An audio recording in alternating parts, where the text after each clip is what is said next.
નમસ્કાર મિત્રો, 1 જુલાઈ ડૉક્ટર દિવસ તરીકે લગભગ મનાવવામાં આવે છે અને 1 તારીખના સંદેશ ન્યૂઝપેપરની અંદર સરસ મજાના લેખો આપેલા છે. એની અંદર એક છે મહર્ષિ સુશ્રુત, જે થઈ ગયા ઈસવીસન પૂર્વે 600ના સમયગાળામાં. સુશ્રુત અને જેમણે સુશ્રુત સંહિતા લખી હતી. જ્યારે પશ્ચિમી જગત તબીબી વિજ્ઞાનના પ્રાથમિક સિદ્ધાંતોથી પણ અજાણ હતું.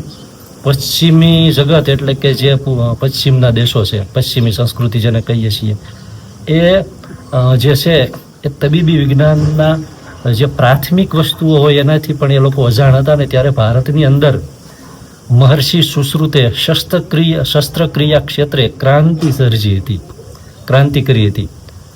સુપ્રસિદ્ધ ગ્રંથ સુશ્રુત સંહિતામાં તેમણે 120થી વધારે સર્જિકલ સાધનો અને 300થી વધારે ઓપરેશન પદ્ધતિઓનું વર્ણન કર્યું છે, જેમાં મગજની સર્જરી, પથ્થરી કાઢવી, ખાસ કરીને નાકની પ્લાસ્ટિક સર્જરી, જેને રાઇનોપ્લાસ્ટી કહેવામાં આવે છે, એની શરૂઆત તેમણે જ કરી હતી. આથી તેમને વૈશ્વિક સ્તરે ફાધર ઓફ સર્જરી એટલે કે સર્જરીના જનક તરીકે ઓળખવામાં આવે છે. તાજેતરમાં જ વિશ્વની સૌથી પ્રાચીન અને પ્રતિષ્ઠિત સર્જિકલ સંસ્થાઓમાંની એક સ્કોટલેન્ડની royal college of surgeons of એડિનબર્ગમાં મહર્ષિ સુશ્રુતની પ્રતિમાને સ્થાપિત કરવામાં આવી છે.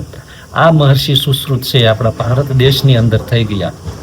એટલે આયુર્વેદની અંદર સુશ્રુત સંહિતા અને મહર્ષિ સુશ્રુત એનો ચમત્કારિક ફાળો કહી શકાય કે જ્યારે આધુનિક વિજ્ઞાન અને આધુનિક તબીબી વિજ્ઞાન છે દુનિયાની અંદર ક્યાંય એની શરૂઆત પણ ન હતી, ત્યારે ભારતની અંદર મહર્ષિ સુશ્રુત છે એમણે શસ્ત્રક્રિયા ક્ષેત્રે ક્રાંતિ કરી હતી. આ માહિતી જો પસંદ આવી હોય ને તો કમેન્ટમાં જય હિન્દ અવશ્ય લખજો. ખૂબ ખૂબ આભાર. જય માતાજી.